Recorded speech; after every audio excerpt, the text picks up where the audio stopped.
Assalamualaikum warahmatullahi wabarakatuh.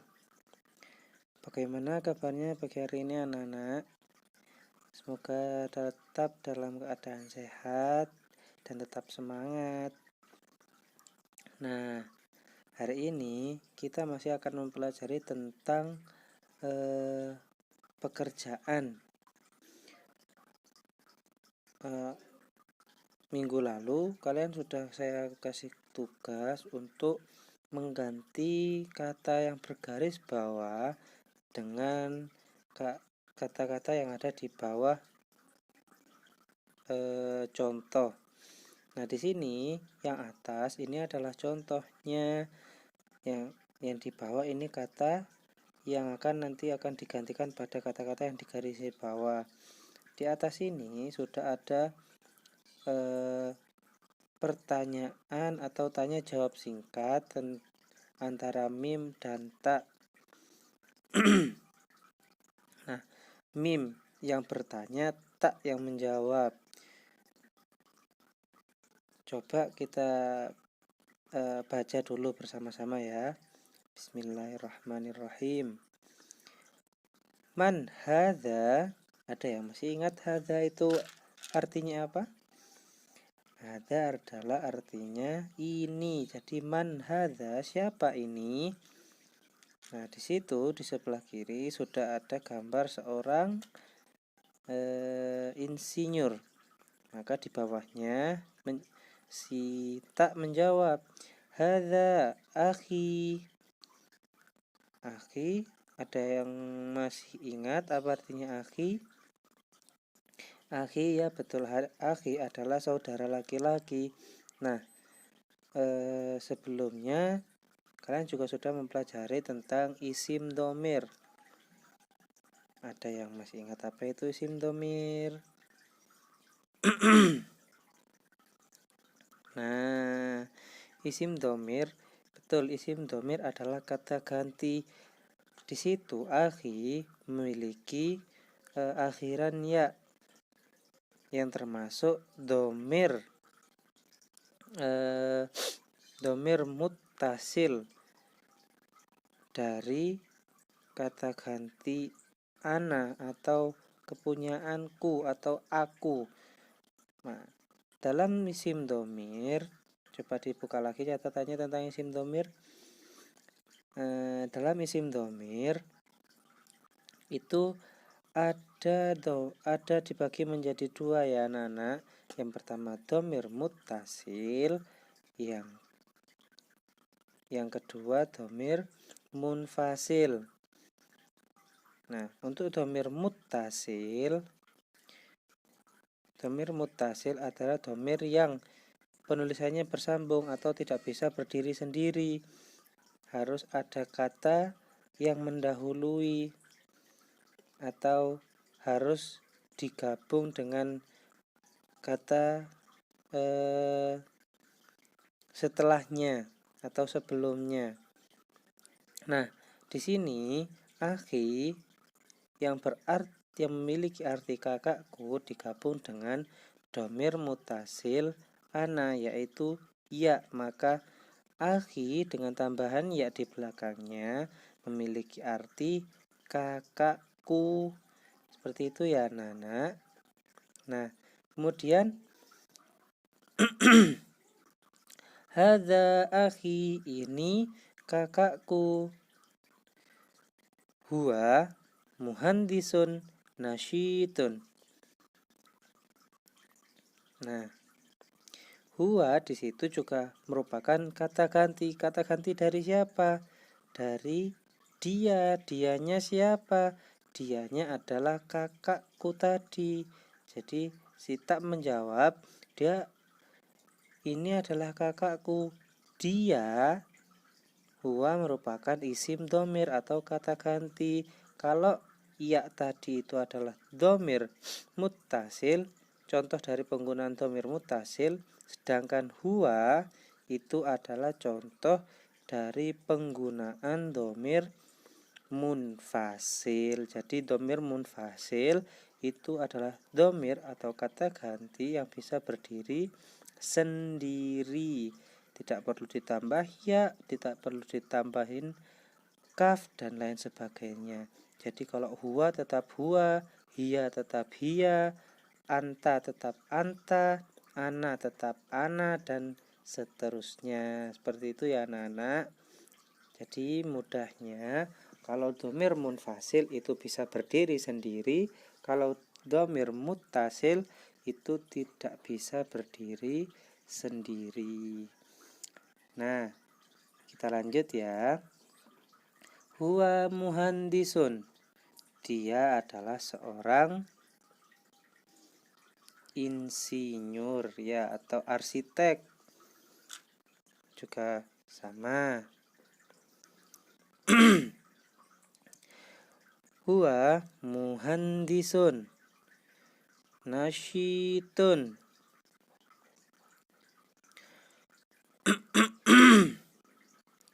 Huwa muhandisun nasyitun. Dia adalah seorang insinyur atau arsitek yang giat, yang rajin dan lain sebagainya. Nah, minggu lalu sudah saya kasih tahu bahwa kata sifat seperti nasyitun, mujtahidun dan lain sebagainya itu hukumnya harus sama dengan kata sebelumnya. Jadi kalau kata sebelumnya itu adalah laki-laki, contohnya laki-laki, perbedaan laki-laki dan perempuan, ada yang masih ingat? Ya, kalau perempuan ada tak marbutoh di belakangnya. Nah, di sini muhandisun itu laki-laki atau perempuan? Ya, betul, muhandisun adalah laki-laki karena tidak ada tak marbutoh. Maka kata sifatnya harus juga laki-laki, yaitu menggunakan nasyitun. Seperti itu. Dibaca nasyitun. Kemudian lanjut yang bawahnya. Man dzalika. Dzalika, ada yang masih ingat artinya apa? Ya betul, dzalika adalah artinya itu, termasuk kata tunjuk. Kata tunjuk ada ini dan ada itu. Kalau yang atas itu contoh kata tunjuk dekat yang berarti ini. Kalau yang bawah man dzalika itu contoh kata tunjuk jauh yang berarti itu. Man dzalika, dzalika akhi, huwa muhandisun nasyitun. Seperti itu ya anak-anak. Nah, contoh gambar pertama, di situ ada gambar seorang petani. Nah, jika mim bertanya man hadza, sekarang kata akhi diganti dengan kata abi. Abi apa artinya? Ya betul, abi artinya adalah ayahku. Kenapa kok ditambahin ku? Ada yang tahu? Karena abi di situ dalam kata abi terdapat isim domir. Mana isim domirnya? Isim domirnya berupa ya, yaitu domir muttasil yang memiliki arti kata aku atau saya. Maka abi itu adalah ayahku atau ayah saya. Nah, ketika akhi diganti abi maka menjadi hadza abi. Kemudian huwa fallahun mujtahidun. Seperti itu ya. Contoh yang untuk kata tunjuk jauh. Man dzalika, dzalika abi, huwa fallahun mujtahidun. Nah, mudah kan anak-anak? Coba dicek lagi jawabannya yang minggu lalu sudah betul atau belum. Kalau sudah betul, berarti kalian semua sudah paham. Kalau masih ada yang salah silakan dibetulkan. Nah, kemudian kita beralih ke bawahnya. Di situ tetap masih sama, hanya saja yang ini untuk perempuan. Nah, coba yang paling atas, yang pertama, soal yang pertama, mim. Man hadihi, hadihi adalah isim isyarat atau kata tunjuk ini, yang berartikan ini, tapi penggunaannya untuk perempuan. Jadi kalau hadza untuk laki-laki, hadihi untuk perempuan. Itu yang dekat. Kalau yang jauh tadi sudah zalika, maka sekarang menggunakan tilka. Betul sekali. Nah, coba kita baca bersama-sama ya. Bismillahirrahmanirrahim. Man hadihi, hadihi ukhti. Hiya, kenapa menggunakan hiya? Ada yang tahu? Nah, karena ukhti itu adalah saudara perempuanku. Kalau perempuan, kata ganti atau isi domir, isim domir. Untuk kata ganti dia perempuan menggunakan hiya, bukan lagi menggunakan huwa. Kalau huwa itu untuk laki-laki atau dia laki-laki. Kalau hiya itu adalah dia perempuan. Nah, dilanjutkan. Hiya mudarrisatun. Nah, di situ mudarrisatun, ada yang tahu itu laki-laki atau perempuan? Betul, mudarrisatun itu perempuan. Nah, kenapa kok perempuan? Ada yang bisa menjawab? Karena mudarrisatun diakhiri huruf tak marbutoh.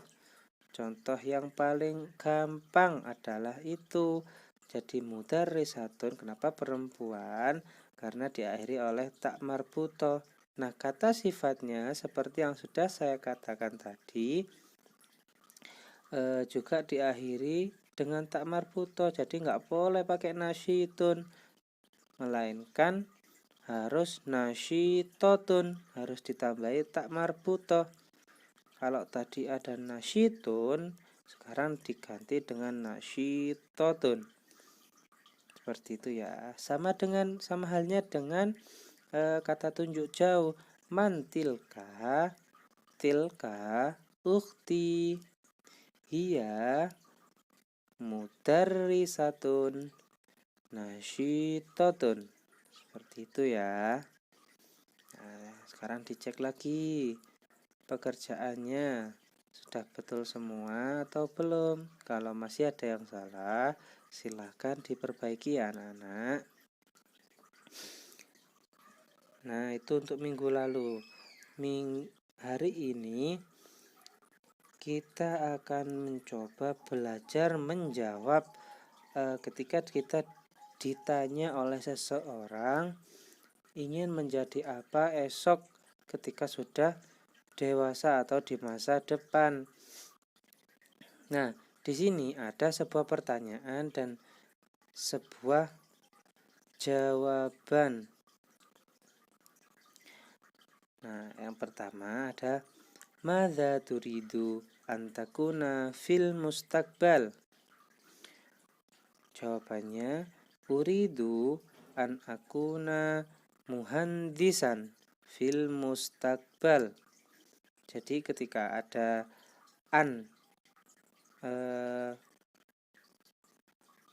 ada pertanyaan antakuna, di situ kalian harus menjawab dengan an akuna.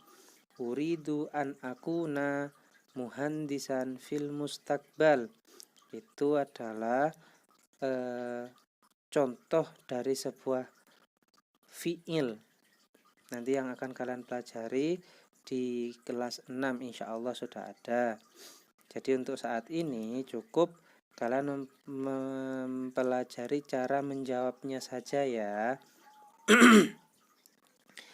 Nah, tapi yang perlu kalian ingat ketika menggunakan ada kata an seperti an akuna, uridu an akuna, kata nama pekerjaan atau nama pekerjaan yang kalian sebutkan itu tidak lagi dibaca domaten atau yang berbunyi un, tapi diganti dengan fathatain yang berbunyi an. Contoh, muhandisun menjadi muhandisan. Fallahun harus nanti menjadi fallahan. Surtiyun menjadi surtiyan. Seperti itu ya. Nah, itu untuk penjelasannya. Nanti ketika insya Allah sudah ada ketika nanti kalian kelas 6. Kenapa kok diganti dengan fathatain seperti itu. Jadi untuk saat ini cukup bagaimana cara menjawabnya saja ya anak-anak. Nah, kita baca dulu bersama-sama.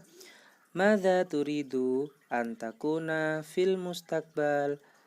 Jawabannya, uridu an akuna muhandisan fil mustaqbal. Yang kedua, madza tuhibbu an takuna fil mustaqbal? Uhibbu an akuna muhandisan fil mustaqbal. Ingat, kalau ada an akuna atau ada kata an seperti yang ada pada bacaan tersebut, kata pekerjaannya atau kosakata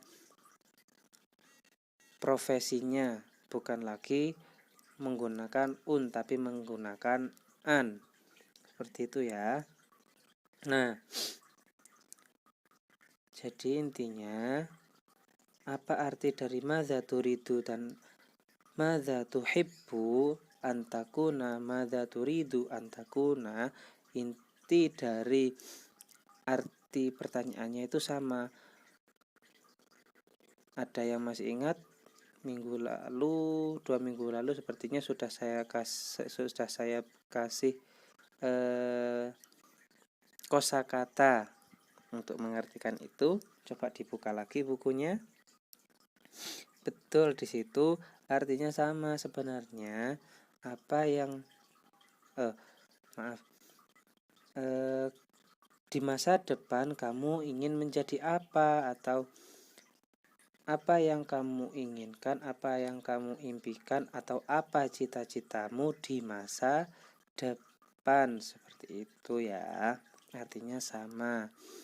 Jawabannya, aku ingin menjadi contoh di situ arsitek. Aku ingin menjadi arsitek di masa depan. Atau aku ingin menjadi polisi di masa depan. Atau aku ingin menjadi guru di masa depan dan lain sebagainya. Nah, sekarang tugas kalian silakan kata yang bergaris bawah atau muhandisun atau kata profesinya diganti dengan kata-kata profesi yang ada di bawahnya ya anak-anak. Nah, seperti itu. Jadi muhandisun di sini diganti dengan fallahun, surtiyun, dan mudarrisun. Tidak perlu ditulis contohnya, langsung jawabannya saja ya. Nah, sekarang itu untuk laki-laki. Bagaimana untuk perempuan, Pak? Nah, di sini ada contohnya untuk perempuan. Sama saja. Yang awalnya mudarrisatun itu juga diganti dengan mudarrisatan. Jadi kata terakhir tidak lagi dibaca dengan atau rofa istilahnya, melainkan diganti dengan an atau istilahnya nasob.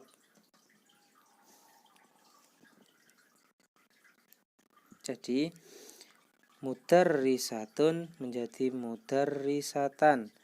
Kalau tobibatun menjadi tobibatan, dan seterusnya. Seperti itu ya.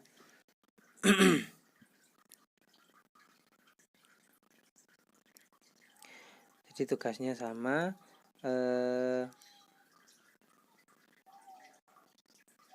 Yang bergaris bawah ini diganti dengan kosakata yang ada di bawahnya. Seperti itu ya. Kalau sudah ada seperti ini berarti ada bonus untuk kalian, karena di contohnya sudah ada mudarrisatun, sedangkan di bawah juga sudah ada mudarrisatun, maka mudarrisatun tidak perlu ditulis lagi. Untuk yang perempuan, yang contoh untuk yang perempuan cuma dikerjakan 2 saja. Nah, tugasnya itu saja ya anak-anak. Cukup sekian untuk hari ini, kurang lebihnya mohon maaf. Wassalamualaikum warahmatullahi wabarakatuh.